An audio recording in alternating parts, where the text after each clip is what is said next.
एक बार की बात है, पहाड़ी के नीचे बसे एक छोटे से गांव में एक जवान लड़का रहता था। वह लड़का उस पूरे गांव में अपने आलस्य और काम चोरी के लिए प्रसिद्ध था। सभी गांव वाले उसे आलसी कहकर ही पुकारते थे, क्योंकि वह पूरे दिन एक पेड़ के नीचे पड़ा रहता, झपकियां लेता और अपने भविष्य के बारे में अच्छे अच्छे सपने देखता। उसके दिन ऐसे ही आलस्य में गुजर रहे थे। लेकिन एक दिन उस गांव में एक बौद्ध भिक्षु पधारे, जो कि अगले 3 दिनों तक उसी गांव में ठहरने वाले थे। बौद्ध भिक्षु गांव में भिक्षा मांगते, दिन भर लोगों को उपदेश देते और रात्रि में गांव के बाहर बनी बौद्ध मठ में विश्राम करते। बौद्ध भिक्षु जब भिक्षाटन के लिए जाते और भिक्षा लेकर वापस लौटते, तो वह हर बार उस जवान लड़के को उसी पेड़ के नीचे लेटा हुआ पाते।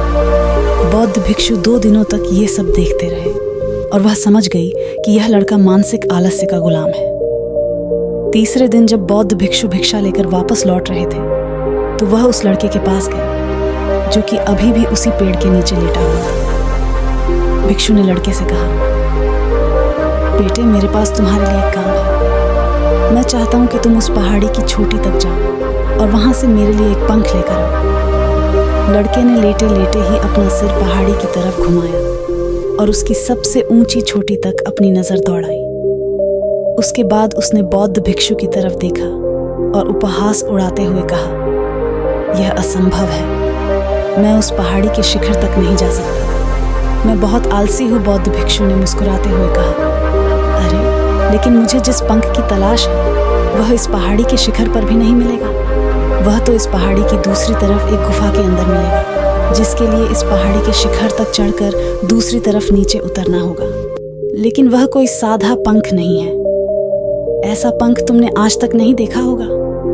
वो एक बहुत ही दुर्लभ लेकिन सुंदर पंख है, जो अपनी रोशनी बिखेरता है। भिक्षु की इन बातों से उस लड़के के अंदर उत्सुकता जागी। उसने आज से पहले ऐसे किसी पंख के बारे में कभी नहीं सुना था और ऐसे रोमांचक सफर के बारे में सोचकर वह अंदर से उत्साहित हो उठा। इसीलिए उसने भिक्षु की चुनौती को स्वीकार करने का निश्चय किया और पहाड़ी की तरफ चल पड़ा।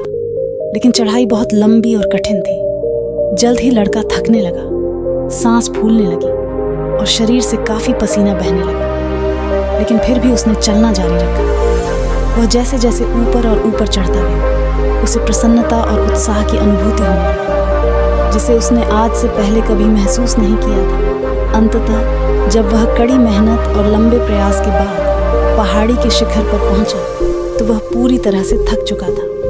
लेकिन वह बहुत खुश था। उसे अंदर से आत्मसंतुष्टि का एहसास हो रहा था। उसके चेहरे पर युद्ध जैसी मुस्कान थी, जैसे उसने कोई युद्ध जीत लिया हो। उसने पहाड़ी के शिखर से नीचे देखा। उसके सामने एक बहुत ही मनमोहक दृश्य था। उसने अपने अंदर एक उपलब्धि की भावना महसूस की, जो उसने आज से पहले कभी नहीं की थी। लेकिन असली चुनौती आगे थी। लड़के को पहाड़ की दूसरी ओर उतरना था और उस गुफा को ढूंढना था जहां पंख मिलने की बात कही गई थी। नीचे उतरना और भी ज्यादा मुश्किल। वह खतरनाक था, क्योंकि ढलान ज्यादा खड़ी थी और चढ़ाई के समय लड़का कई बार लड़खड़ाया और गिरा भी था, तो वह डर भी उसके अंदर था। लेकिन भिक्षु को पंख लाकर देने के वादे की वजह से वह लगातार आगे बढ़ता रहा। काफी खोज मशक्कत और कड़ी मेहनत के बाद जब अंत में गुफा तक पहुंचा, तो उसने देखा कि पंख वहीं पड़ा हुआ था, जो गुफा के प्रवेश द्वार से छनकर आ रही रोशनी में चमक रहा था। उसने पंख उठाया, लेकिन उसकी सुंदरता को देखकर अचंभित रह गया। वह काफी देर तक पंखों को ही घूमता रहा। लेकिन फिर अचानक उसे याद आया कि अभी तो उसे वापस भी जाना है। उसने खुद की तरफ देखा। वह पूरी तरह से थक चुका था। वह चिंतित हो गया कि वह पहाड़ पर कैसे चढ़ेगा और भिक्षु तक कैसे पहुंचाएगा। एक पल के लिए उसने हार मानने के बारे में सोचा, लेकिन फिर उसे वह उपलब्धि और गर्व की भावना याद आ गई, जो पहाड़ी के शिखर पर पहुंचने पर महसूस की थी। उसे एहसास हुआ कि उसके अंदर इस सफर को दोबारा पूरा करने की ताकत और दृढ़ संकल्प है। वह दोबारा पहाड़ी पर चढ़ने लगा। उसकी मांसपेशी में दर्द हो रहा था, पैर कांप रहे थे, फेफड़े फटे जा रहे थे। वह कई बार लड़खड़ा कर गिर भी पड़ा, लेकिन उसने हार नहीं मानी। वह खुद को आगे बढ़ाने के लिए लगातार प्रेरित करता जा रहा था।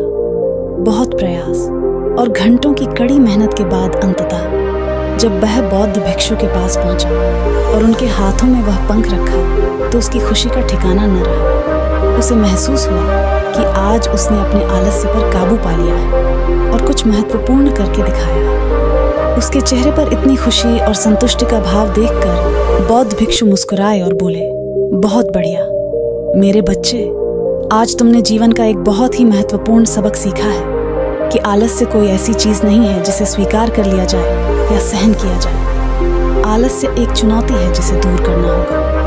यह एक बाधा है जिसे पार करना होगा और आलस्य को खत्म करने के लिए तुम्हें अपना पहला कदम उठाना ही पड़ेगा। अपने लक्ष्य की ओर चलना ही पड़ेगा और तब तक चलते रहना पड़ेगा जब तक तू अपनी मंजिल को हासिल नहीं कर लेता। लड़के ने भिक्षुओं के शब्दों की गहराई और उसके महत्व को समझते हुए हमें अपना सिर हिला दिया। आज उसे एहसास हुआ कि वह हमेशा से ही बड़ी और महान चीजों को करने में सक्षम था, लेकिन उसके आलस्य ने उसे रोक रखा था। अब मैं जानता था कि उसके पास अपने रास्ते में आने वाली किसी भी बाधा को दूर करने की ताकत और दृढ़ संकल्प है। इसके बाद भिक्षुओं ने उस लड़के को आशीर्वाद दिया और उस गांव से चले गए। इस कहानी से सीखने वाली बात यह है कि जब हम असंभव लगने पर भी अपने लक्ष्य को प्राप्त करने के लिए खुद को आगे बढ़ाते हैं, तब हम अपने भीतर एक ऐसी ताकत और दृढ़ संकल्प की खोज करते हैं जिसके बारे में हम पहले कभी नहीं जानते थे।